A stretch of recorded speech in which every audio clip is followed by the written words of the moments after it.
నమస్తే, welcome to RTV. నేను సచిన్. ఈరోజు నేను మీ ముందుకు తీసుకొస్తోంది ఒక స్టోరీ కాదు, ఒక హృదయ విదారక ఘటన.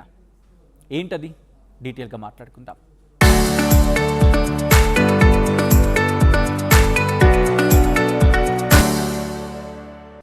ఒక్క ఫోటో కోసం, ఒక్క ఫోటో కోసం ఒక్క క్షణం ఆగారు. ఆ క్షణమే ఒక జీవితాన్ని పూర్తిగా ఆపేసింది. అది హైదరాబాద్ దుర్గం చెరువు కేబుల్ బ్రిడ్జ్.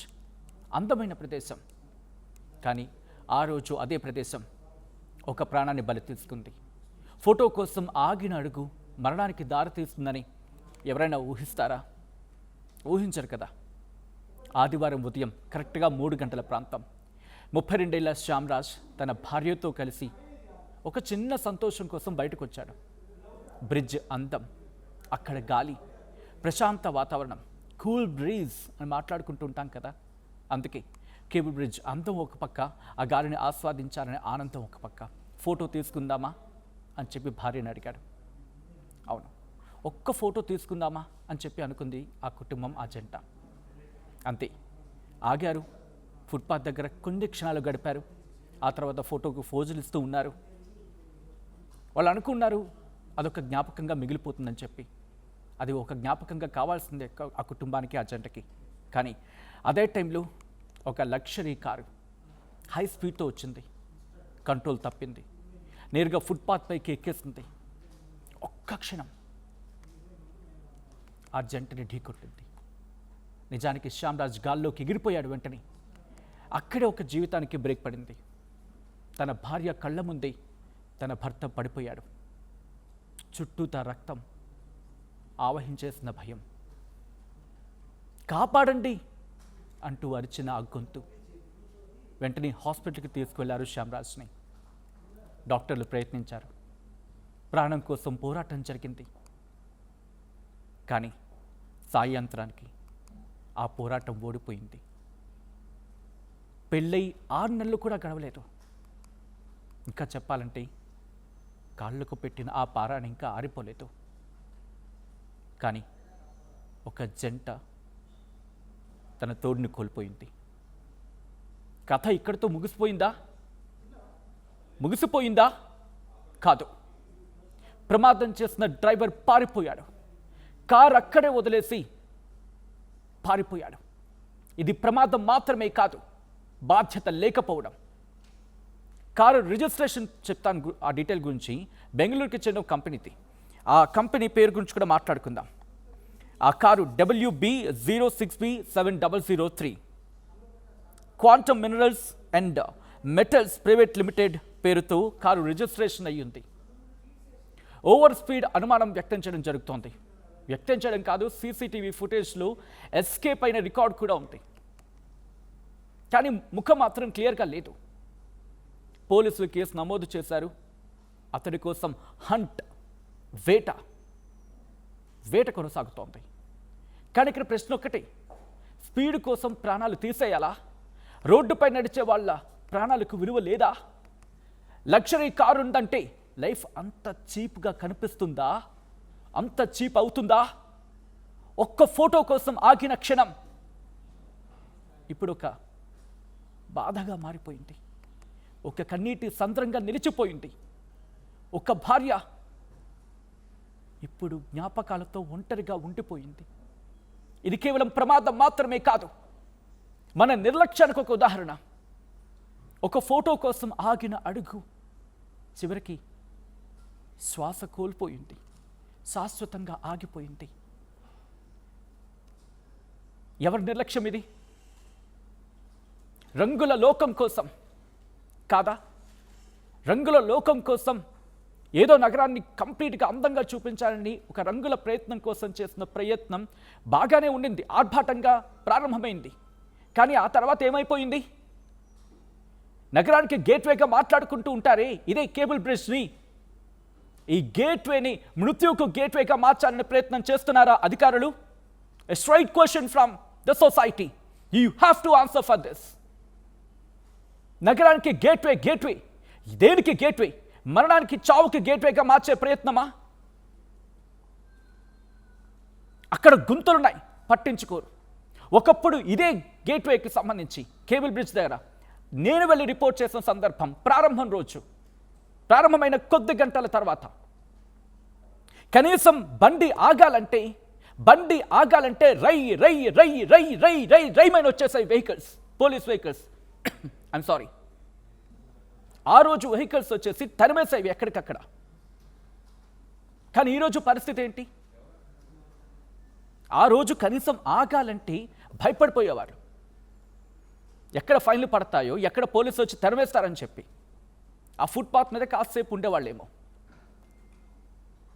అండ్ లైటింగ్ గురించి మాట్లాడుకుంటే కేవలం కేబుల్ బ్రిడ్జ్కున్న లైటింగ్ మాత్రమే కాదు, మెరుమిట్లు గొలిపే కాంతులు, ఓ ఫ్లడ్ లైట్లో మేము వెళ్తున్నామా అనేంతలా అంత దేదీప్యమానంగా ఉండేది. కానీ ఇప్పుడు పరిస్థితి ఏంటి? దాని కళ కోల్పోయింది. కనీసం అటుగా వెళ్ళాలంటే రీసెంట్గా నేను వెళ్ళిన సందర్భంలో నేనే షాక్ అయ్యా. ఏంటి, నేను కేబుల్ బ్రిడ్జ్ నుంచే వెళ్తున్నానా? ఆ కేబుల్ బ్రిడ్జ్కి ఎలాగా కలలేదు. అది ఏర్పాట్ల విషయంలో డబ్బులు లేక చేస్తున్నారంటే ఏదో అర్థం చేసుకుంటారు. కానీ ఒక రోడ్డు అన్న తర్వాత కనీసం విజిబిలిటీ ఉండాలి కదా, ఉంటుందా? Question yourself officials, so called officials, question yourself. మౌనం మాత్రమే ఇక్కడ మిగిలిపోతోంది. Silence, system silence, leading to disasters, leading to failures. 3 గంటల ప్రాంతంలో అక్కడ ఒక జంటకి ఎందుకు అనుమతి ఇవ్వడం జరిగింది? అండ్ మీకు తెలియదా బలవన్ మరణానికి పాల్పడుతున్న ఘటనలు జరుగుతున్నాయని చెప్పి? పోలీసుల జాడెక్కడ? Where is the surveillance? ప్రశ్నలు 1 కాదు 2 కాదు, కొండంత ప్రశ్నలు ఈరోజు మీ మీద కురుస్తూ ఉన్నాయి. ఈరోజు ఒక జంట హైదరాబాద్, సో కాల్డ్ హైదరాబాద్ అని ఇక్కడ బతుకుదామని చెప్పి వస్తే వాళ్ళ ప్రాణాలకి మనం కనీసం రక్షణ కల్పించలేమా? ఇది కేవలం కేబుల్ బ్రిడ్జ్ దగ్గర మాత్రమే పరిస్థితి కాదు. కేబుల్ బ్రిడ్జ్ నుంచి లోపలికి వెళ్ళండి, కాస్త లోపలికి వెళ్ళండి, హైటెక్ సిటీ కావచ్చు, లేకపోతే ఈ ఉంటాయి కదా సో కాల్డ్. వెళితే రోడ్ల మీద night time parkings, of course night life. Hyderabad అంటే night life, everybody will accept for that. But night life అని చెప్పి మనుషులు ప్రాణాలతో చలగాట మారేసుకుంటారా? గత ఏడాది మాట్లాడుకోలేదా? ఒక అబ్బాయి తన డ్యూటీ ముగించుకొని వెళ్ళిపోతూ ఉంటే జూబ్లీ హిల్స్ చెక్ పోస్ట్ కావచ్చు, పెద్దంతల్లి గుడి ప్రాంతం దగ్గర వెనకాల నుంచి ఒక లగ్జరీస్ కారు వచ్చి కొట్టేస్తే ఆ కుటుంబం ఏమైపోయింది? ఒక దిక్కును కోల్పోలేదా? ఈ లగ్జరీ కార్స్ ఎందుకు జూబ్లీ హిల్స్ చెక్ పోస్ట్ లాంటి ప్రాంతాల్లో రాత్రి 2 గంటలు దాటిన తర్వాత, 1 గంట దాటిన తర్వాత ఒకసారి చూడండి. ఒకవేళ ఎవరైనా కళ్ళు మూసుకున్న అధికారులు ఉంటే కనుక కళ్ళు తెరిచి చూసే ప్రయత్నం చేయండి, ఎంత స్పీడ్తో వెళ్తున్నాయో. ఎందుకు కట్టడి చేయలేకపోతున్నాం? డ్రంక్ అండ్ డ్రైవ్ అని చెప్పి మనం ప్రయత్నాలు చేస్తూ ఉన్నాం. బట్ ఎందుకు ఈ స్పీడ్గా వెళ్తున్న కార్లకి ఎందుకు మనం లాక్ వేయలేకపోతున్నాం? ఎందుకు ముక్కుతాడు వేయలేకపోతున్నాం? ఎందుకు ప్రాణాలను కాపాడలేకపోతున్నాం? ఎందుకు జనాలకి మనం కనీసం బ్రతికే స్వేచ్ఛ ఇవ్వలేకపోతున్నాం?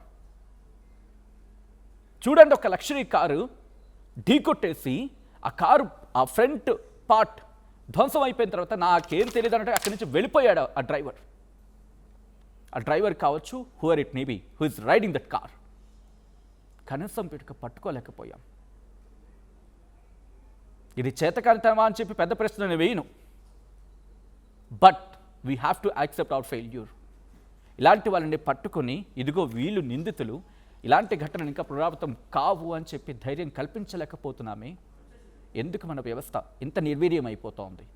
We have to question our self. కోపం రావచ్చుగాక, కానీ కోపం రావాలి. కోపం నుంచి సొల్యూషన్ రావాలి. సమాజం ఏకమవ్వాలి. ఇది పూర్తిగా సిస్టమ్ మీద తోసేసే ప్రయత్నం అయితే కాదు, మనది కూడా తప్పు ఉంది. కేబుల్ బ్రిడ్జ్ దగ్గరికి వెళ్ళినప్పుడు అక్కడ సిస్టమ్ బాగాలేదనుకున్నప్పుడు జాగ్రత్తగా ఉండాల్సిన బాధ్యత మన మీద లేదా? రోడ్డు మీద కొన్ని విజువల్స్ నేను చూపించే ప్రయత్నం చేస్తాను.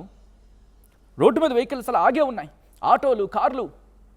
ఇప్పటికే స్టిల్ అక్కడ వద్దు, నో స్టాపింగ్ అని సైన్ బోర్డ్స్ ఉన్నాయి. దాంతోపాటు హెచ్చరిక బోర్డ్స్ చాలా ఉన్నాయి. వాటిని ఫాలో అవుతున్నామా? స్పీడ్ లిమిట్ని ఫాలో అవుతున్నామా? ఒకప్పుడు స్పీడ్ దాటితే ఆ కేబుల్ బ్రిడ్జ్ మీద హై స్పీడ్లో వెళ్తే వెంటనే వాళ్ళకి జరిమానాలు వచ్చేసేవి, చలాన్లు వచ్చేవి. ఇప్పుడు ఎక్కడుంది? రోడ్ల మీద ఆగుతున్నారు అక్కడ ఏకంగా. So we have to question our self to. ప్రమాదం అని తెలుసు, ప్రమాదపు బోర్డులు అంటే హెచ్చరిక బోర్డులు ఉన్నాయని తెలుసు, నిర్లక్ష్యం వహిస్తే గుర్తుపెట్టుకోండి, చెల్లించాల్సిందే చలానా కాదు, చావుని. బహుశా ఈ మాట మీకు కాస్త కఠినంగా అనిపించవచ్చు కానీ వాస్తవం. ఆలోచించండి, ఆచరించండి. అధికారులు అమలుకు సిద్ధం కాకపోయినా మనం ఆచరణాత్మకంగా ఉంటే కనీసం మన ప్రాణాలు మనకు దక్కుతాయి. ఈ కథనం మిమ్మల్ని కాస్త కలవరపరచచ్చు, అయితే మిమ్మల్ని కలవరపాటు గురి చేయడం ఆర్టీవీ ఉద్దేశం కాదు. కానీ ఇటువంటి కథనాలు చూసినప్పుడు కాస్త కలవరపాటు గురే అవకాశం ఉంటుంది కాబట్టి దీనికి సంబంధించి తగిన జాగ్రత్తలు తీసుకోవాలని ఆర్టీవీ సూచించడం జరుగుతోంది. This is a disturbing content. Viewer discussion is highly advise.